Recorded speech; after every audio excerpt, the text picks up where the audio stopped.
Thank you, Mr President. Mr President, I rise for the Labor opposition and thank the government for bringing this motion to the House to mark the 25th anniversary of the New South Wales apology to Aboriginal people of Australia, and in particular to the survivors of the stolen generations. We stand here today on the lands of the Gadigal people of the Eora Nation. I pay my respects to their elders past and present, and I also want to acknowledge the families of the stolen generations. I acknowledge the continuing role of Aboriginal and Torres Strait Islander peoples as the custodians of the lands and waters of Australia and their enduring connection to country, culture, community and kin. I acknowledge that these lands were never ceded. And I want to particularly acknowledge the commitment that Labor has made to developing processes to treaty into the future. I want to thank Uncle James Michael Whitty Welsh, number 36, Auntie Lorraine Peters and Uncle Richard Dawes, who all spoke in the other place earlier today. We could do a lot if we listened and acted on the message that they sent to all of us. I also want to acknowledge the family of Nancy de Vries Olfler. Her grandchildren and her great-grandchildren are here today, and we are very, very lucky to have them here. As we gather here today for this important commemoration, we are again reminded of the shameful history that was written within these walls, purposefully damaging laws and policies that were debated and passed in this very room, which tore Aboriginal families, communities and cultures apart for generations, stolen generations, generations forcibly disconnected from kin, from culture, from country, from language and from country, a history that reaches through to this very present moment, and many, many of our most vulnerable children completely damaged. The Labor opposition acknowledges the strength and resilience of survivors who, against every legislative policy and policy effort to erase First Nations people from their connection to their families, their cultural identity, their languages and their country, persisted and survived. I acknowledge that the work to right these wrongs is still not fully done, that Aboriginal children and young people are significantly overrepresented in the New South Wales child protection systems, and that not enough Aboriginal children removed from their families are placed with their kin. That's happening today.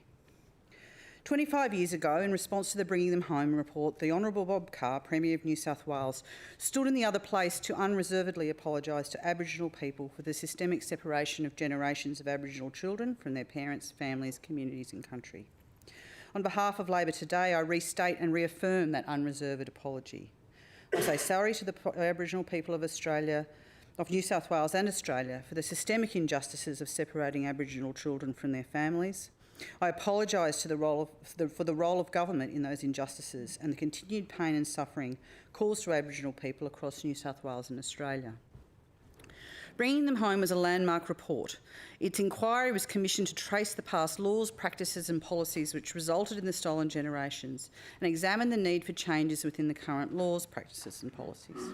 In its 524 pages, it told stories of grief, trauma and unspeakable loss. It was a documented textbook of cruelty and injustice. In the report, an Aboriginal woman from New South Wales who was removed in the 1960s and placed in the Parramatta Girls' Home said this: "Because my mother wasn't educated, the white people were allowed to come in and do whatever they wanted to do. All she did was sign papers. Quite possibly she didn't even know what she signed. The biggest hurt, I think, was having Mum chase the welfare car. I'll always remember it. We were looking out the window and Mum was running behind us and singing out for us. They locked us all in the police cell here, and Mum was walking up and down outside the police station, crying and screaming out for us. There were 10 of us." The findings of Bringing Them Home were wide-ranging and numerous.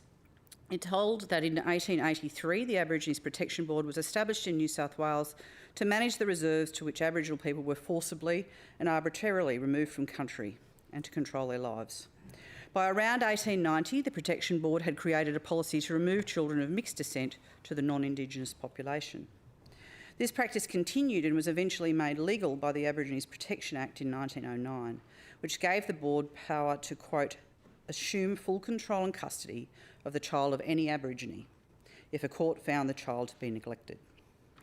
The board was not satisfied with needing to seek the consent of the court and lobbied to receive total power to take children. They got their wish in 1915, when the Act was amended to dispense of any judicial oversight for removal.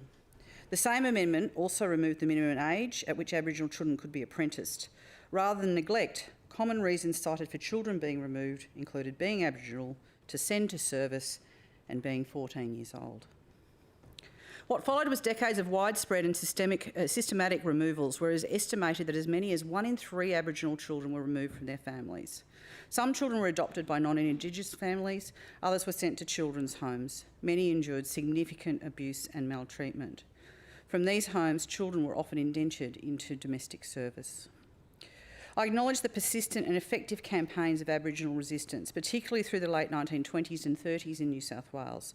This includes the work of the Australian Aborigines Progressive Association and other activists such as Fred Maynard, William Ferguson and John Patton. In 1969, the Aborigine Protection Board was repealed, with the remaining wards of the Protection Board transferred to the Department of Child Welfare and Social Welfare. Shortly after, Kinchela Boys and Cootamundra Girls' Homes were closed, with Bomaderry Children's Home, first established in 1908, continuing to operate until 1980. Bringing Them Home made 54 recommendations regarding reparations for members of the stolen generation, records keeping and access, as well as significant policy changes for the current generation of Aboriginal children.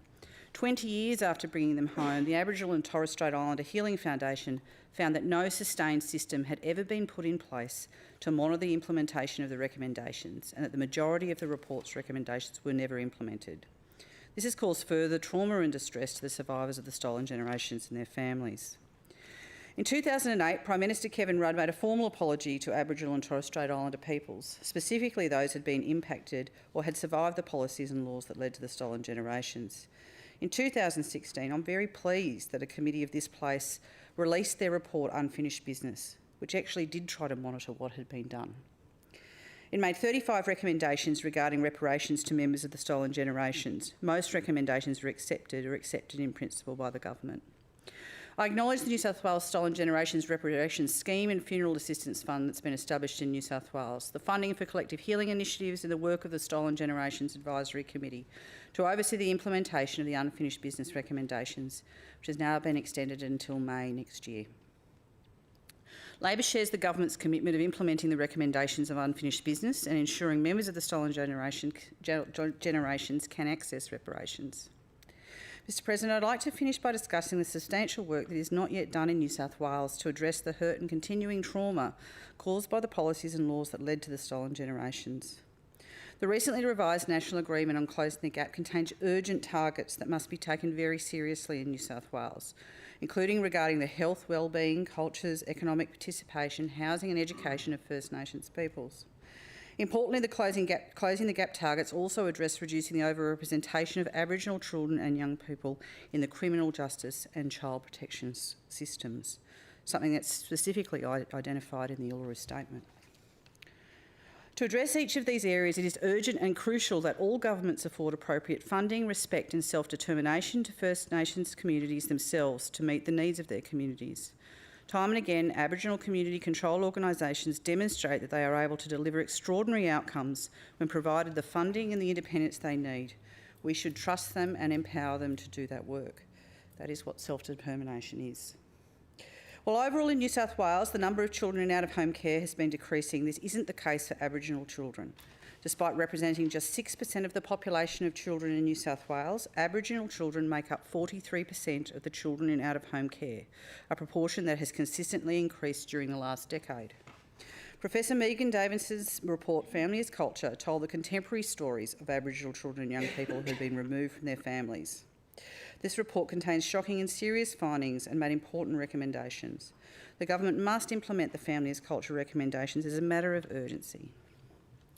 Mr President, in 1997, when former Premier Bob Carr made the apology on behalf of the people of New South Wales, he quoted from the submission from Link Up to the Bringing Them Home report.